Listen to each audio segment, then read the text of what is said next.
There's a lot of things that a man's mind can absorb in this life. There's uplifting and righteous things that reach deep into a man's soul, like walking through God's creation.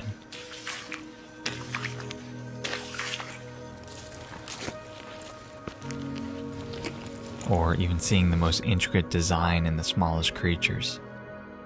But then there's other things that try to demand our attention and pry on our carnal mind. Things like music, occult symbolism, drinking,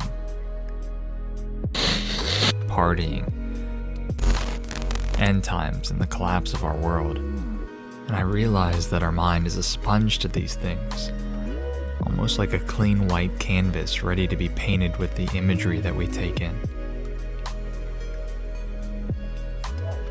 And I found the Bible to say something amazingly simple with regards to holy and unholy things.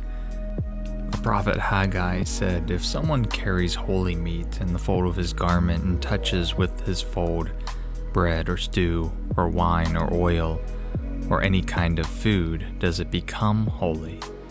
The priest answered and said, "No." Then Haggai said, "If someone who is unclean by contact with a dead body touches any of these, does it become unclean?" And again the priest answered and said, "Yes, it becomes unclean." And so to apply what's being said here, let's go back to this clean white canvas, which represents a nice, righteous mind. And what would you say if I put my hand and made it unclean and dirty? And then I approach this clean white canvas. What would happen if I put my hand against the canvas? Does my hand become clean simply because the canvas is clean? Or does the uncleanliness of my hand transfer onto the clean white canvas?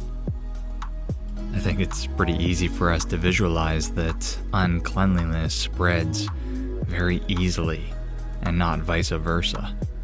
And so it is with unrighteous things that go into our mind. It brings all new meaning into the phrase that Jesus said, "With a little leaven, leavens the whole lump." And this message is really important for this audience as well as myself, because I'm guilty.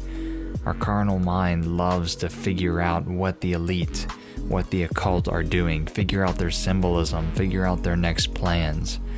But ultimately, what are you going to expect from Hollywood? What are you going to expect from music videos and movies? There's not going to be anything that is righteous coming out of these things. Instead, these unrighteous things are going to add like plaque onto your mind, and this is where the source of so many sinful or blasphemous thoughts come from. So I think there's a balance to be had here. I think we still need to be looking at events of our time from a prophetic point of view and seeing how things are panning out.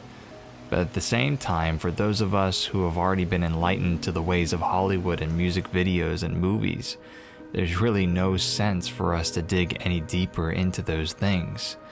Rather, we need to get into the Word of God, be refreshing our mind continually, and try to wash away the unrighteousness of our mind. This is Mike with On Point Preparedness. God bless everybody.